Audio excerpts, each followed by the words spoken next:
వచ్చేది ఏడ్చింది అని చెప్పాడు. మా అత్తమ్మ చెప్పాను, చెప్తే వాళ్ళు ఉన్నారు, ఇది నీ వల్లనే వచ్చిందని చెప్పి అతను గొడవ పెట్టుకున్నా. మా ఆయన వద్దు ముద్దు పెట్టొద్దు అంటుంటే మా పాప ఓకే ముద్దు నోట పెట్టేవాడు. పాప గొడవ వచ్చిందా? పాప గొడవ వచ్చేసింది, చనిపోయాడు. ఎట్లా? మళ్ళీ అమ్మాయిల దగ్గరికి వెళ్ళే బుద్ధి కూడా ఉంది.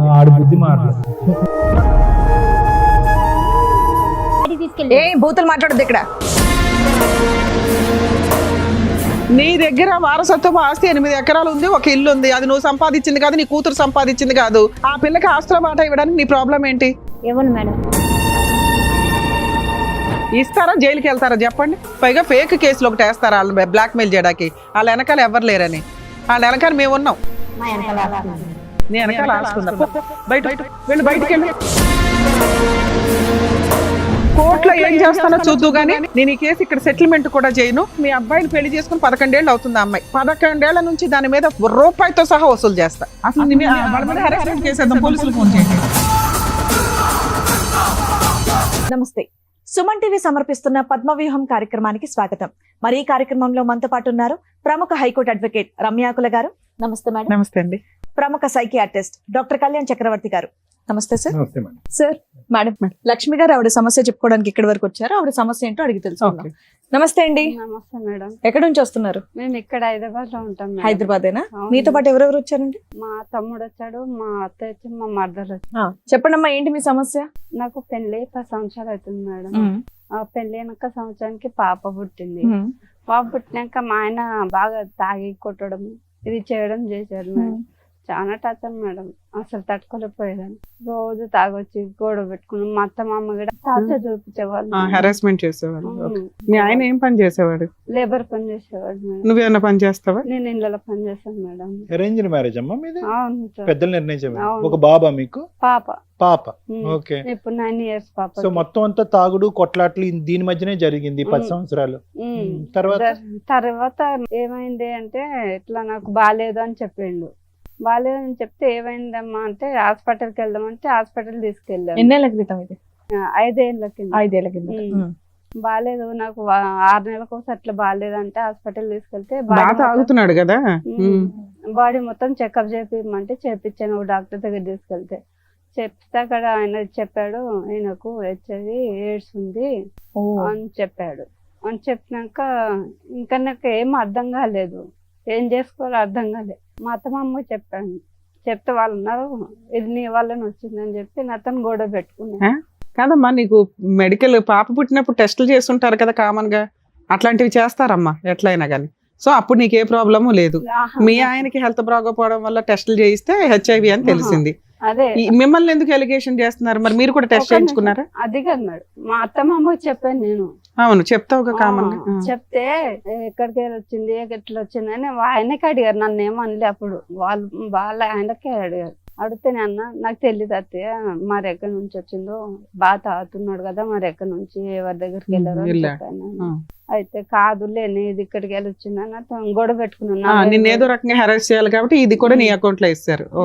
వేసి కొన్ని రోజుల తర్వాత టార్చర్ చూపించారు మేడం. నాకు చాలా టార్చర్, పాపకి టార్చర్ చూపించారు మేడం. పాపకి ఎలా టార్చర్ చూపెట్టారమ్మా? ఎక్కడ పడితే అక్కడ కాల్చడము, ఎక్కడ పడితే. ఎవరు? మా అత్తయ్య. మా ఆయన వద్దు ముద్దు పెట్టొద్దు అంటుంటే మా పాప ఓకే లిఫ్ట్ ముద్దు నోట్లో పెట్టేవాడు. పాప గిడ వచ్చేసింది మేడం. వచ్చిందా? పాప గిడ వచ్చేసింది. తర్వాత కదమ్మా మీరు పాజిటివ్? నేను కూడా పాజిటివ్. మీరు పాజిటివ్, అతను పాజిటివ్. ఆయనది నాకు వచ్చింది, అతనిది మీకు వచ్చింది. అయితే వద్దన్న పని చేయటం వల్ల పాపకు కూడా అది వచ్చిందమ్మా ఇన్ఫెక్షన్. వద్దు అంటుంటే ముద్దు పెట్టడము అలా రాదు కదమ్మా, సహజంగా అలా రాదు. నోట్లో రోజు ముద్దు పెడుతుండే. మీరు గర్భంలో పాప మీ గర్భంలో ఉండగా మీరు పాజిటివే కదా? లేదు సార్, నార్మల్ గానే ఉన్నాం మేము అప్పుడు. మా ఇంట్లో అసలు ఎవరికి లేదు. Right right right. మా ఆయన చేసుకున్నాక ప్రెగ్నెన్సీ అప్పుడు చేసిన టెస్ట్ లో రాలేదు? ఏం లేదు. లేదు. తర్వాత అయితే పాపకు పాజిటివ్ వచ్చింది. పాపకు పెద్ద అయినాక వచ్చింది 5 years కి. అలా ఉందని తెలిసిన తర్వాత కూడా పాపకు అలాగే చేసేవాళ్ళ? అలాగే చేసేవాడు. ఊరికే తాగొచ్చి ఎక్కడ పడితే అక్కడ గిల్లడము, అట్లా చేయడము. వీళ్ళు కూడా చాలా టార్చర్ ఇదే మీ ఇంట్లో వాళ్ళకి చెప్పారా ఇలా అయిందని చెప్పేసి మీ వారికి? చెప్పాను మా తమ్ముంది చెప్తే ఆ. మా తమ్ముడు అన్నాడు అక్క నేను చూసుకుంటా అక్క అన్నాడు. అలా ఇప్పటిదాకా కలిసి ఉన్నారా తల్లి వాళ్ళతో? కలిసే ఉన్నాం. ఎప్పటిదాకా? ఆయనకు ఒక ఎట్లా అయిందని తెలిసినాక ఒక 15 రోజులు అట్లా ఉన్నాము. తర్వాత వాళ్ళు మా ఇద్దరిని బయటికి నెట్టేశారు. ఓకే, మీ అత్త వాళ్ళ ఇంట్లో వద్దు, మాకు సపరేట్ గా మాకు వెళ్ళిపోండి మమ్మల్ని అవసరం అని. లేదు, మీకు అంటవాది ఉందని చెప్పి ఓకే. ముగ్గురు పంపించేసి పాపను నన్ను పంపించేసి మా తమ్ముడు వాళ్ళ ఇంటికి వెళ్ళాము. మా తమ్ముడికి చెప్పాను ఈ విషయం. వెళ్తే మా తమ్ముడు నేను చూసుకుంటాను అక్క అని మా తమ్ముడు అన్నాడు.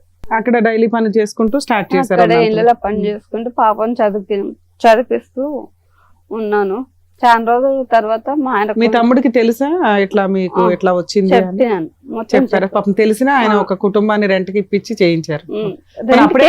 రెంట్కి ఏం లేదు, ఇంట్లోనే వాళ్ళ ఇంట్లో ఉన్నారా? సూపర్. అమ్మ వాళ్ళ ఇంట్లోనే ఉన్నాం మేము. అమ్మ నాన్న లేరు మాకు, మేమిద్దరమే. అతనికి పెళ్లి అయిందా? కాలే ఇంకా. ఒక చిన్న డౌట్ అమ్మా, మీ భర్తతో పాటు మీ ముగ్గురు బయటకు వచ్చారా? సపరేట్ ఫ్యామిలీకి వెళ్ళి వచ్చేసారు. ఎందుకు ఈ డిసీజ్ ఉందనా? ముగ్గురికి ఉందని చెప్పి ఉందని చెప్పి సరే, ఇక్కడికి వచ్చి ఎంతకాలం ఉన్నారు ఇతని దగ్గర? ఇప్పటికుంటున్నాం. ఉంటున్నారా? ఇప్పటికుంటున్నాం మేడం. అయినా కానీ మా తమ్ముడు నా కోసం చాలా కష్టపడతాడు మేడం. ఎందుకు మీ ఆయన కష్టపడ్డా తేవట్లేదా? మారలేదా? ఇంకా మారింది మేడం, చాలా మంచిగా మారినాక చనిపోయాడు. చనిపోయాడా? ఎట్లా? తాగి చనిపోయాడు. సో తాగేవాడు ఇది ఉన్నది ఉంది. మళ్ళీ అమ్మాయిల దగ్గరికి వెళ్ళే బుద్ధి కూడా ఉంది. ఆడు బుద్ధి మారలేదు. మొత్తం మా తమ్ముడు చూసుకుంటాడు. ఇప్పుడు మా తమ్ముడు చూసుకుంటాడు సార్ మొత్తం. ఇప్పుడు మీ ఆయన చనిపోయిన తర్వాత కూడా మీ తమ్ముడే మిమ్మల్ని మీ పాపను కూడా చూసుకుంటున్నాడు. మీ హస్బెండ్ ఇట్లా చనిపోయారు కదమ్మా, మరి మీ అత్త వాళ్ళు వీళ్ళు వచ్చారు? అది తెలియదు మేడం, మా ఆయన నైటే చనిపోయాడు. నాకు తెలియదు, ఆ విషయం తెలియలేదు. ఎట్లా అంటే ఎక్కడ చనిపోయాడు? మా తమ్ముని వాళ్ళ ఇంట్లోనే. మేము పడుకున్నాం, మా పాప నేను మా ఆయన ముగ్గురు మొక్క దగ్గర పడుకున్నాము. సరే, నిద్రలో ఉన్నారు, తెలియపోవచ్చు. ఆయన నిద్రట్లో చనిపోయాడు. చనిపోతే నాకు తెలియలేదు. తెలియక పక్కన వాళ్ళతో వాళ్ళందరితో మా తమ్ముడు కూడా ఉన్నాడు. మా తమ్ముడిని కూడా పిలిపించి లేపితే అసలు లేలే. హాస్పిటల్కి వెళ్ళాము, చూపించాము. అప్పటికి చనిపోయారు అని చెప్పారు. 2 గంటలు లేట్ అయినందుకు వీళ్ళు మా మీద పోలీస్ కేసు పెట్టారు. ఏదో అంత ఆరోగ్యం అంత మంచి అలవాట్లు ఉన్న కొడుకు చనిపోయాడు, మా కోడలు పీకు తినేసిందని పెట్టారా? నేను చంపేశానని వీళ్ళు మాత్రం ఇంట్లోంచి బయటికి నెట్టేస్తారు. చనిపోతే మాత్రం భారం మీద. పాపకైతే రోజు టార్చర్ చూపిస్తారు. ఏమైతే రోజు వచ్చి కొడుతుంది. ఇంటికి వచ్చి కొడుతుందా? చేయలేదు మేడం, చాటుగా చాలా సార్లు ఫోన్ మాట్లాడేది. ఎవరితోని? మా అన్న చనిపోయిన కారణం కూడా ఈవిడనే. ఏ రకంగా అనుకుంటున్నారు? మీరు ఆ ఇంట్లో లేరు, మరి మీ ఇంట్లోనే చూసుకోవచ్చు. ఆగమ్మా, చాలా మంచోడండి. మాటలు మాట్లాడేటప్పుడు నీ కొడుకుని ఇంట్లో నుంచి ఎందుకు పంపించావు బయటికి? బయటికి తీసుకెళ్ళి ఏ బూతులు మాట్లాడదు ఇక్కడ. ఆమె చంపేసి తీసుకెళ్ళి బయటికి. కుటుంబం ఒక దరిద్రం కుటుంబం. మేము చాలా మంచోడు. నా కొడుకుని బంగారులా చూసుకున్నాం. కుటుంబానికి ఇచ్చి పెళ్లి చేశారు. వాడు ఇక్కడ ఉంటే మళ్ళీ నేను చంపుదాం అంత కోపం వస్తుంది మేడం ఉంది నాకు. అసలు ఏం జరిగిందమ్మా మీరు చెప్పండి మీ సైడ్. నా కొడుకు చాలా మంచిగా పెంచుకున్నాను. ఓకే, మరి మంచిగా ఉన్న కొడుకు బయటకి ఎందుకు పంపించేసావు? ఆ అమ్మాయికి కొద్దిగా క్యారెక్టర్ మంచిగా లేదు. ఏ రకంగా అనిపించింది? అమ్మాయి పని చేయదు, ఇంట్లో నుంచి బయటికి వెళ్ళదు, ఫోన్ లో గట్టా మాట్లాడుతుంది సార్. మేము కనిపెట్టి వాళ్ళు కదా, మా పిల్ల కనిపెట్టేది. మీ ఇంట్లో ఎందుకు ఉందమ్మా? మా అమ్మాయికి మ్యారేజ్ అయ్యాక మా అల్లుడితో కొద్దిగా గొడవ అయింది. మా ఇంట్లో ఉంటుంది. మీ అబ్బాయి తాగుతాడా తాగడా? మా అబ్బాయికి మధ్యలోనే అలవాటు అయిందండి. ఆవిడ క్యారెక్టర్ ఏంటి మీ ఉద్దేశం? ఏంటి ఆవిడ క్యారెక్టర్ బ్యాడ్ అంటున్నారు? ఏంటి మీ ఉద్దేశం? ఆమె కొద్దిగా వేడుస్తుంది సార్. అయితే ఆమె వల్లే వచ్చింది నాకు. స్టోరీ ఆమె వల్లే వచ్చింది. మరి వాళ్ళిద్దరిని విడగొట్టేపోయావు. ముగ్గురిని ఎందుకు బయటకు పంపించేసావు నువ్వు? మరి ఆమెకు మంచిగా లేదు కదా వెళ్తూ, అందుకే బయటకు పంపించా. మీ అబ్బాయిని ఎందుకు పంపించావు? మీ అబ్బాయి అపరూపం కదా మీకు. ముగ్గురిని ఇంటికి తీయాలని ముగ్గురిని బయటకి. మరి అప్పుడు మీ అబ్బాయికి ఉన్న అలవాట్లకి ఆ అబ్బాయికి ఏదో జరిగింది. ఏం జరిగిందని తెలుసుకోకుండా వాళ్ళ మీద కేసు ఎందుకు పెట్టావు నువ్వు? ఆమె మమ్మల్ని కూడా మంచిగా చూసేది కాదు, అందుకని కేసు పెట్టావా? మంచిగా చూసేది కాదు. మరి కేసు లేదు మేడం. మీ అబ్బాయి మీ ఇంట్లో ఉండగా చనిపోతే అమ్మాయి కేసు పెట్టొచ్చా మీ మీద? ఆమెకు ఏది కావాలంటే అది చేసి పెట్టేదాన్ని. అమ్మ నీకెందుకమ్మా ఇందులో ఓవర్ ఇన్వాల్వ్మెంట్? నువ్వే కాపురం నిలబెట్టుకోలేదు, వీళ్ళ కాపురంలో నీకేం పని? మా అన్న చనిపోయిన కారణం ఈమెనే మేడం. నీకెట్లా తెలుసు? అసలు నువ్వెందుకు మాట్లాడుతున్నావు?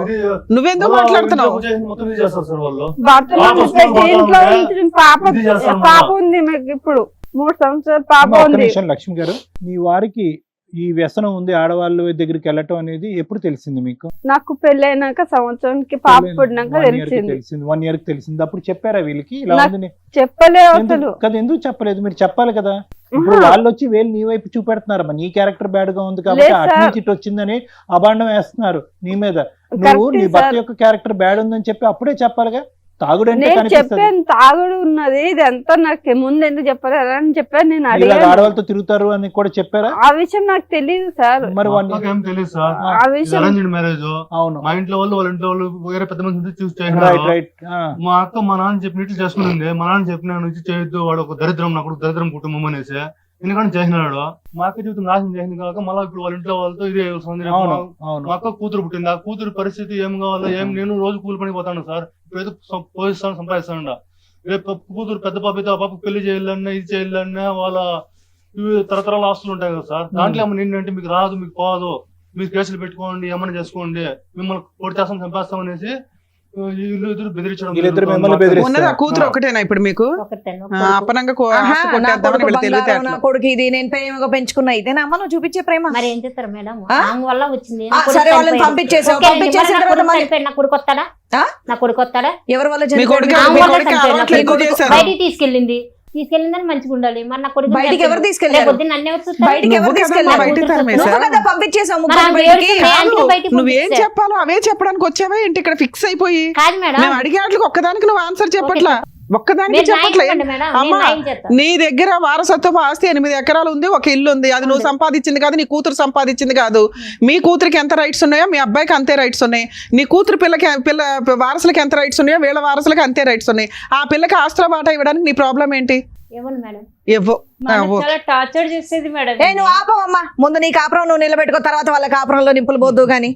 పైగా వీళ్ళ మీద కేసులు పెట్టారా? కేసు ఎఫ్ఐఆర్ అయ్యిందా? కాలేదు మేడం. FIR. కేసు పెడతామంటున్నాం మేడం, ఆస్తులు ఓకే ఓకే, బాగుంటాయి. ఎఫ్ఐఆర్ అవ్వలేదు. అవ్వలేదు. ఆవిడ కంప్లైంట్ ఇచ్చింది, పోలీసులకి నిజం తెలిసింది కాబట్టి రిజిస్టర్ చేయాలి. సో ఇక్కడ మీకు పిల్లకి నీకు న్యాయం జరగాలి, అంతేనా? సూపర్. ఓకే. అరే కొడుకంటే అంత ఇష్టం, ఒక్కగానొక్క మనవరాలు, ఎంత చక్కగా దగ్గర తీసుకొని నువ్వు చూసుకోవాలి. ఏం మాట్లాడుతున్నావమ్మా? కొంచెం బుద్ధుండి మాట్లాడుతున్నావా? వాళ్ళ ఊర్లో వెళ్ళి వాళ్ళ కుటుంబం ఎట్లాంటిది అడగండి.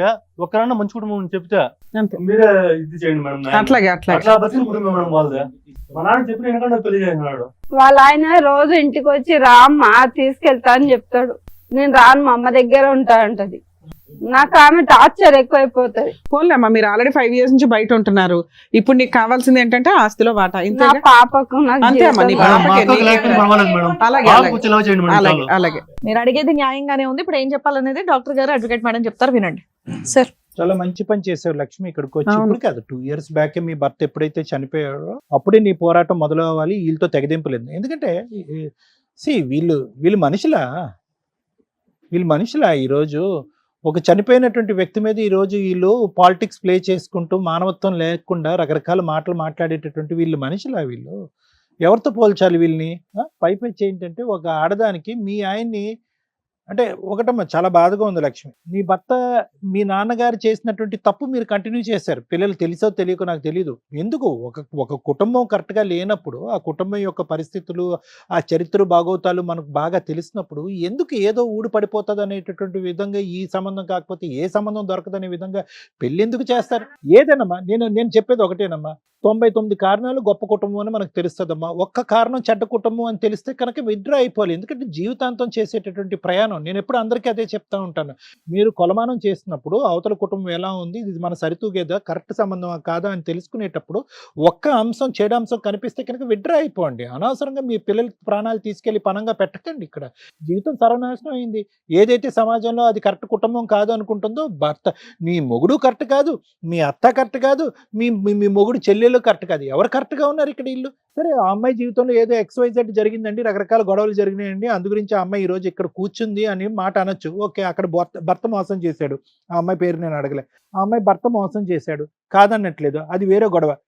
కానీ ఇక్కడికి వచ్చి కూర్చుని కొద్దిగా మానవత్వం, అరే మా వదిన మా అన్నయ్య చనిపోయాడు, ఎంత నరకం, బతుకున్నప్పుడు నరకయాతన అనుభవించింది ఆ తాగుబోతూ వ్యసనాలు బానిసైనటువంటి వ్యక్తికి, చనిపోయిన తర్వాత కూడా ఈరోజు ఒక నిందేస్తున్నామే, ఏం బ్రతుకు మంది అంటే? నా జీవితం ఇలా అయిపోయింది కాబట్టి ఆవిడ జీవితం కూడా ఇలా అయిపోవాలి, నా జీవితం ఇలా అయింది కాబట్టి నాకు చరి సమానంగా నా వయసులో ఉండేటటువంటి వాళ్ళందరి జీవితం కూడా సర్వనాశనం అయిపోతే అది ఏదో మనకు ఒక సాడిస్టిక్ సంతృప్తి, అంతేనా? అదేనా జీవితం?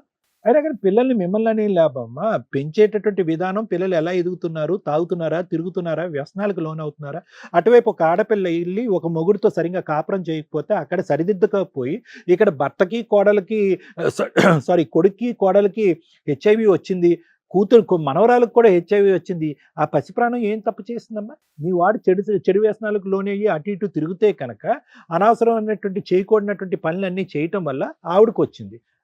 దాంతో పాటు ఏంటంటే ఆ బిడ్డకు వచ్చింది. ఆ బిడ్డకి ఎలా వచ్చింది అనేది తర్వాత మాట్లాడుకుందాం. అది ఏమైనా ఇంజెక్షన్ ద్వారా వచ్చిందా, బ్లడ్ ట్రాన్స్ఫ్యూజన్ ద్వారా వచ్చిందా, ఇన్ఫెక్షన్ ద్వారా వచ్చిందా, ఏదన్నా అతనికి ఇచ్చేటటువంటి ఇంజెక్షన్ ఆవిడకి కూడా ఇచ్చారా, పిల్లకి కూడా ఇచ్చారా, ఇలా రకరకాల కారణాలు ఉన్నాయి. ముద్దు పెట్టుకోవటాల వల్ల అది వస్తుందని నేను అనుకోవట్లే. కానీ ఆ బిడ్డ ఏం అన్యాయం చేసింది? వాళ్ళిద్దరిని మెడపట్టుకుని బయటకు గెంటేశారు అమానుషంగా. ఆ బిడ్డ ఏం అన్యాయం చేసింది? బయటకు పంపించేసిన తర్వాత వాళ్ళు బాగోగులు చూడలేదు, వాళ్ళు ఎలా బ్రతుకున్నారో చూడలేదు, వాళ్ళ అవసరాలు ఏమీ చూడలేదు.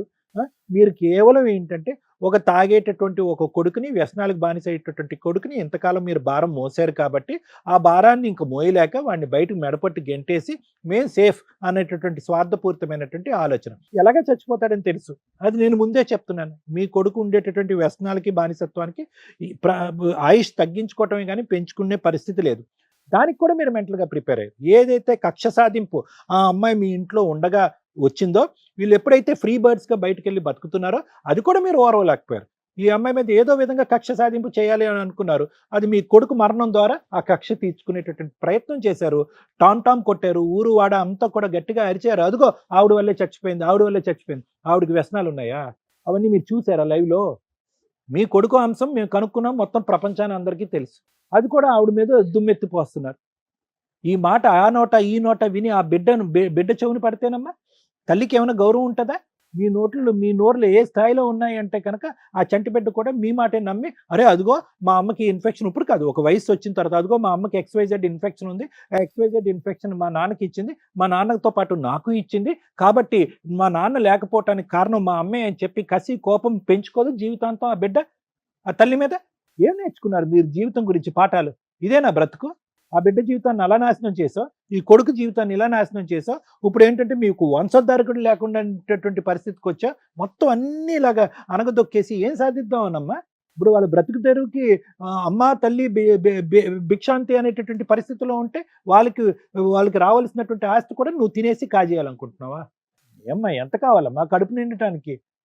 ఇప్పటికైనా కొద్ది మానవత్వం నేర్చుకోండి అమ్మా, ఆలోచన నేర్చుకోండి. సాయి ఒక్కటి నిమిషం అన్న, వీళ్ళిద్దరు చెవుల్లో ఏమన్నా చెవిటోడు చెవులో ఏదో శంఖం ఊదినట్టే అన్నట్టు అనిపిస్తుంది. వాళ్ళు తలాడిస్తారు, వాళ్ళు మూర్ఖత్వ స్వభావం, ముందస్తునే వాళ్ళకి ఎటువంటి మమకారం, ఆలోచన, దయా దాక్షణ్యాలు ఏమీ లేవు. వీళ్ళు ఎంతవరకైనా పోరాటానికి రెడీగానే ఉన్నారు. ఆ బిడ్డ అనేటటువంటిది ఏది వాళ్ళ మనవరాలు అనేటటువంటి కనికరం కూడా లేదు. దానికి మూల కారణం ఇక్కడ ఎవరైనా విలన్ ఉన్నారు అంటే ఈవిడికి ఏదన్నా బుద్ధి చెప్పాలి అంటే కనుక మీరు బతిమాలుకోవటం, అడుక్కోవటం, అమ్మ బాబు అనుకోవటం కాదు. వీళ్ళని ఎలా అయితే శిక్షించాలో, ఏ విధంగా కోర్టు పరంగా అయితే కనుక ముందుకెళ్ళి ఆవిడకి రావాల్సినటువంటిది ఆవిడ తెచ్చుకోవాలో ఆ పద్ధతిలో వెళ్తే బెటర్. ఇంకా టైం వేస్ట్ చేయకండి. Thank you sir. మేడం నిజంగా షాక్ అవుతున్నాను తెలుసా నేను. భర్త చనిపోయిన భార్యకి ఆస్తిలో వాటా వస్తుందా రాదా? తండ్రి చనిపోతే కూతురికి ఆస్తిలో వాటా వస్తుందా రాదా? ఈ రెండిటికి సంబంధించిన అమ్మాయి ఇక్కడ మన దగ్గర కూర్చుంది. చాలా కేసుల్లో చూస్తామండి, ఒకవేళ కొడుకు చనిపోతే కోడల్ని, మనవరాల్ని ఇంట్లో నుంచి తరిమేస్తారు, ఎంటర్టైనే చెయ్యరు. ఒకవేళ వారసత్వపు ఆస్తులు ఉన్నా లేకపోయినా భర్త చనిపోయారంటే కోడలు, ఆ పిల్లలు టెన్షన్లోనే ఉంటారు. అమ్మాయి వాళ్ళ అమ్మా నాన్న కూడా టెన్షన్లోనే ఉంటారు. మేబీ ఆ తల్లికి కూడా కొడుకు చనిపోవడం అనేది విపరీతమైన కష్టం, ఎవ్వరు కాదనట్లా. కానీ ఆ 11 రోజులు, ఆ 2 months, ఆ 5 months అయిపోయిన తర్వాత కనీసం సెటిల్మెంట్లు చేయాలంటే చాలా కష్టం. ఇక్కడ మోరల్ వాల్యూస్ ఇవన్నీ మాట్లాడుకునే కంటే వాళ్ళ హక్కుల గురించి మాట్లాడుకోవడం బెటర్. ఎందుకంటే ఆ టైంలో మేబీ భార్య పిల్లలు టెన్షన్లో ఉన్న పెద్ద మనుషులు కానీ, ఆ పక్కన ఫ్యామిలీ మెంబర్స్ కానీ కొంచెం విషయాన్ని టైట్ చేయండి. ఆ 15 రోజులు, ఆ నెల రోజుల్లో అయ్యే సెటిల్మెంట్లే మీరు ఏమైనా ఇప్పించగలుగుతారు. ఆ తర్వాత మీరు కోర్టుల చుట్టూ తిరగడం అంటే తిరగొచ్చు. ఆ టఫ్ ఫైటింగ్, ఆస్తి తగాదాలు అంటే కొంచెం మ్యాక్సిమం కోర్టులో బాగా డిలే అవుతూ ఉంటాయి. కాకపోతే ఇంజెక్షన్ ఆర్డర్స్ ఇవి తెచ్చుకోవడం వల్ల కాస్త కవర్ అవుతుంది. కాకపోతే ల్యాండ్ కేసుల్లో ఎక్కువ చూస్తూ ఉంటాం, మంచి అడ్వకేట్స్ దొరక్కపోతే చాలా ఇబ్బందులు కూడా అవుతూ ఉంటాయి. కాబట్టి ల్యాండ్ కేసుల్లో టైము అలాగే ఎక్స్పెన్సెస్ కాస్త ఎక్కువగా ఉంటాయి. కాబట్టి ఈ టైంలో వేసే కేసులు పర్ఫెక్ట్. రెండు, తల్లి గురించి కూడా మాట్లాడదాం. ఆవిడకు ఒక అనుమానం, చాలా కేసులు అవి కూడా ఉంటాయి.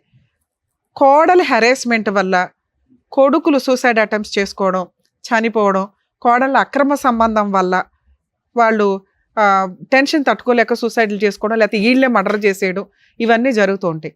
ఆ టైంలో కొడుక్కి సంబంధించిన పేరెంట్స్ కానీ, మేబీ పేరెంట్స్ కష్టంగా బాధగా ఉంటే వాళ్ళ రిలేటివ్స్ ఎవరైతే ఉంటారో ఇమ్మీడియట్గా కోడలు వాళ్ళ ఫ్యామిలీ మెంబర్స్ మీద క్రిమినల్ యాక్షన్ తీసుకోవచ్చు, మాకు డౌట్ ఉందండి అని. అలాగే ఈ చనిపోయే వ్యక్తుల విషయాల్లో వాళ్ళు ఏదన్నా ఫ్యామిలీ మెంబర్స్ మధ్య రిలేషన్ బాగుంటే కాస్త ఇన్సూరెన్స్లు, మీ తదనంతరం భార్య పిల్లలు ఎలా బతకాలనేది కూడా కొంచెం జాగ్రత్తగా చూసుకోండి. ఒకవేళ క్రూయల్ పర్సన్ అయితే మీరు ఒక లెటర్స్ రాసి పెట్టుకోండి, వాళ్ళకి ఆయుధం అవుతుంది. ఎందుకంటే రెండు ఈక్వల్గానే నడుస్తున్నాయి ఈ మధ్య సొసైటీలో. ఈ కేసులో మనకి బాధితురాలు కోడలే, ఎందుకంటే ఆ అత్త మాట్లాడుతున్న విధానం కేసు యొక్క స్టోరీని బట్టి. అందుకే నేను రెండూ చెప్పాను మీకు. జెంట్స్ మంచోళ్ళు ఉంటారు, లేడీస్ మంచోళ్ళు ఉంటారు. ఇక్కడ ఆస్తికి సంబంధించి కోడలు మంచిదే. ఎందుకంటే కోడలు చివరి నిమిషం దాకా భర్తతో కాపురం చేసింది. దారుణమైన పెంపకం కొడుకుది. వాయిస్ ఆ రేంజ్లో ఉంది, ఆయన సిస్టర్ది, ఆయన అమ్మది. అతనుకున్న చెడు అలవాట్లు కానీ, అతనుకున్న క్యారెక్టర్ కానీ, అతను సంపాదన ఇచ్చే విధానానికి కానీ ఎక్కడా సెట్ అవ్వట్ల. డైలీ లేబర్ ఏదో వస్తాడు, 900-1000 రూపాయలు తీసుకొస్తాడేమో రోజుకి పని చేస్తే, దాంట్లో తాగుడు అవి కూడా తాగుడు అవి కూడా సరిగ్గా తీసుకురాడు. ఎదురు ఎవరెవరితోనో పడుకున్నాడు, వచ్చింది ఏదో వ్యవహారం. దానికి ఒక ఆడవాళ్ళని క్యారెక్టర్ అసాసినేషన్ చేయడం ఎంత ఈజీ అంటే, ఫోన్లు మాట్లాడుతుందండి. ఎవరితో మాట్లాడుతుంది ఆవిడ? ఏం మాట్లాడుతున్నావు తల్లి? నువ్వు ఒక స్త్రీవేగా, నిజం మాట్లాడుకోవాలిగా. ఒక అమ్మాయి గొంతు కోసినట్టు లెక్క నీ కొడుకు కాపురం వల్ల, నీ కొడుకు బిహేవియర్ వల్ల. నీ కూతురు కాపురం నిలబెట్టడం, ఏడవడం చేతకాల నీకు? ఈ అమ్మాయి క్యారెక్టర్ గురించి మాట్లాడుతున్నావు నువ్వు నీ కూతురు, ఆ పిల్ల చాలా. అసలు వారసురాలు ఎవరు నీకు ఇక్కడ? ఏ మనవరాలు? బుద్ధి ఉందా నీకు? నువ్వేనా కష్టపడి సంపాదించావు 8 ఎకరాలు? ఎవరిద్దరు సమానంగా చూసుకోవాలి. నీ కూతురు ఇష్టం కాబట్టి నువ్వు ఆవిడకి నువ్వు సేవలు చేస్తున్నావు. నీకేమైనా సేవలు చేస్తుందా నీ కూతురు? పొద్దుట్లేసినా కానీ చప్పరంగా పడుకుంటుంది, నువ్వు టిఫిన్ చేస్తావు, మీ పిల్లని పంపించుకుంటావు, ఇవి నువ్వు చేస్తున్నావు. అసలు నువ్వు ఈవిడికి కానీ వీళ్ళ పిల్ల మనవరాలకు కానీ ఏమైనా సేవలు చేసావు ఎప్పుడైనా? ఆవిడ చేయాలని ఎందుకు అనుకుంటున్నావు? నువ్వెప్పుడు చేయాలి? ఆవిడ చేయాలని ఎందుకు అనుకుంటున్నావు? కోడళ్ళు అనగానే ఇంకా చాకరీలు చేసేయాల. ఇండియాలోనే ఈ కల్చర్ తెలుసా నిజంగా? అందుకే కోడళ్ళని ఎంటర్టైన్ చేయట్లా. అత్త అన్న పాత్ర డిలీట్ అయిపోద్ది కొన్ని రోజులకి మీలాంటి బిహేవియర్ వల్ల. మీరు లేకపోతే పిల్లల పెంపకం సరిగ్గా ఉండదు. మీరందరూ కలిసి ఉండండి రా బావని మేము ప్రయత్నిస్తే, ఇలాంటి గయ్యాళి మెంటాలిటీలు పెట్టుకొని ఉంటే ఏ రకంగా వస్తుంది అమ్మాయి? ఏ రకంగా సేవ చేస్తుంది? భర్తతోటే చాకరీ పడుతుందా? మీతో హెరాస్మెంట్లు పడుతుందా? తాగుబోతూ తిరుగుబోతూ రూపాయి తీసుకురాడు. అరే ఒక అమ్మాయి గొంతు కోసేసానే అని నువ్వు ఇంట్లో పెట్టుకొని నువ్వు ధైర్యంగా ఆ పిల్లకి ఒక ప్రహరీలాగా నుంచుంటే ఎంత బాగుండేది? నీ కొడుకే హెచ్ఐవి రావడం ఏంటి? ముగ్గురిని తీసి బయట వేయడం ఏంటి నువ్వు? నానా ఇప్పుడు లీగల్గా వెళితే మీకు లాస్ 100% మీకు రావాల్సిన షేర్. ఇక్కడ భర్త చనిపోతే, అంటే నీ కొడుకు చనిపోతే కోడలకి మనవరాలకి ఆస్తిలో వాటా వస్తుందా అంటే, వీళ్ళ హస్బెండ్ సెల్ఫ్ ఎక్వైర్డ్ ప్రాపర్టీ ఏదన్నా ఉండి వీళ్ళకి వారసత్వపు ఆస్తులు లేకపోతే మనవరాలి మెయింటెనెన్స్ కోసం నానమ్మ తాతయ్యల మీద క్లెయిమ్ చేసే రైట్స్ మనవరాలికి ఉంటాయి. తెలుసుకోండి. 99% జనాలకు తెలియదు. అత్తగారు మాంగారుల మీద వేయదు. వాళ్ళు ఫైనాన్షియల్గా బాగోపోతే వేయకండి. ఎవరికాళ్ళు సెల్ఫ్ రెస్పెక్ట్తో బతకండి. అలాగే మ్యారిటల్ రిలేషన్ 1 year పెళ్లిళ్ళు చేసుకొని కాపురాలు నాశనం చేసుకొని అక్రమ సంబంధాలు పెట్టుకునే వాటిల్లో కోర్టు కూడా కొంచెం మోరల్ వాల్యూస్ తోటే చూస్తుంది. ఇక వారసత్వపు ఆస్తులు ఉంటే మీ ఆయన కానీ నువ్వు కానీ నీ కూతురికి కానీ ఆపే రైట్సే లేవు. అసలు పెద్ద మనుషుల దగ్గర కూర్చొని అలా వాటా 4 ఎకరాలు ఇంట్లో ఏం షేర్ ఇస్తారో ఆ షేర్ ఇవ్వలేకపోతే ఆ ఇల్లు మీకు కావాల్సి వస్తే అందులో ఒక ఎకరం దాని వాల్యూ ఆఫ్ ఎకరం యాడ్ చేసి ఇవ్వాలి వీళ్ళకి. లేదా వాళ్ళని బతులు ఆడుకొని అమ్మ మీరు 3 ఎకరాలు తీసుకోండి అని బతులు ఆడుకోవాలి. అది వదిలేసి మీ ఇష్టం వచ్చినట్టు బిహేవ్ చేస్తున్నారు. ఇక్కడ మీ అబ్బాయి ఆస్తి ఏమీ లేదు. మీ అబ్బాయికి వచ్చే షేర్లో 3 వాటాల కింద లెక్క. అది కూడా నిజాయితీగా చెప్తున్నాను. అసలు యాక్చువల్గా నీకు ఇవ్వకూడదు, నీకు చెప్పకూడదు కూడా. ఒక కొడుకు చనిపోతే అతనికి సంబంధించిన సెల్ఫ్ ఎక్వైర్డ్ కానీ యాన్సిస్టర్ ప్రాపర్టీ మీద కానీ పూర్తి హక్కులు హిందూ మతంలో, హిందువులు వేరు, క్రిస్టియన్కి సంబంధించిన పర్సనల్ ప్రాపర్టీ లా వేరు, ముస్లిమ్స్ లా వేరు. ఇక్కడ వీళ్ళు హిందువులు కాబట్టి దీని గురించే చెప్తున్నా. ఆ కొడుక్కి సంబంధించిన సెల్ఫ్ ఎక్వైర్డ్ వారసత్వ ఆస్తుల్లో తల్లికి భార్య పిల్లలకి సమాన వాటాలు, ఎంతమంది ఉంటే అన్ని భాగాలు. ఇప్పుడు మీ అబ్బాయికి వచ్చే 4 ఎకరాల్లో నీకు వాళ్ళిద్దరికి షేర్. అంటే నీకు 1 ఎకరం పక్కన పెట్టిన వాళ్ళకి కనీసం 3 ఎకరాలు రావాలి. మీ అబ్బాయికి వచ్చే షేర్ 50% గురించి మాట్లాడుతున్నావమ్మా, నీ షేర్ కాదు. మీ అమ్మాయి షేర్ నేను మాట్లాడలేదుగా. 8 ఎకరాల్లో నేను లేదా మీరు అందరూ కూర్చొని ఆ 8 ఎకరాలని 3 భాగాలు చేసుకోండి. అర్థమైందా? మీకు ఒక భాగం, ఆవిడకి ఒక భాగం, ఈవిడికి ఒక భాగం. ఆ రకంగా చూసినా వీళ్ళకి ఎంత రావాలి? 3 ఎకరాల దాకా రావాలిగా. ఎందుకంటే ఇంట్లో వాటా ఇవ్వరుగా మీరు. 3 ఎకరాలు ఈ రోజు ఇక్కడ అగ్రిమెంట్ రాసి వెళ్తారా లేదా? మీ ఇద్దరు లీగల్ హెయిర్ సర్టిఫికేట్కి అప్లై చేసుకోండి. నీ పేరు వీళ్ళిద్దరు పేర్లు వస్తుంది. మీ అబ్బాయికి సంబంధించిన దాంట్లో ప్రాపర్టీ పార్టీషన్ చేసుకొని వాళ్ళకి ఇవ్వాల్సిన షేర్ వాళ్ళకి రిజిస్ట్రేషన్ చేయండి. రిజిస్ట్రేషన్ ఎక్స్పెన్సెస్ కూడా మీరే పడాలి. ఒకవేళ మీరు ఇది సెటిల్మెంట్ నేను ఇక్కడ చేయనండి, కోర్టులో చూసుకోండి అంటే మీ అబ్బాయి చనిపోయిన దగ్గర నుంచి ఆ 8 ఎకరాల మీద మీరు ఎంత వసూలు చేశారో వడ్డీతో సహా, అంటే కవులు డబ్బులు కానీ ఇన్కమ్ కానీ మొత్తం వసూలు చేసి పెట్టాల్సి వస్తుంది. సుమన్ టీవీ అమ్మాయి వెనకాల ఉంది. ఆ అమ్మాయి నిజంగా విక్టిమ్, బాధితురాల కింద లెక్క. ఈ కేసులో మేము 100% ఆ అమ్మాయికి సార్ ఫ్రీ కౌన్సిలింగ్ ఇస్తారు, నేను ఫ్రీ లీగల్ ఎయిడ్ కూడా చేస్తాను.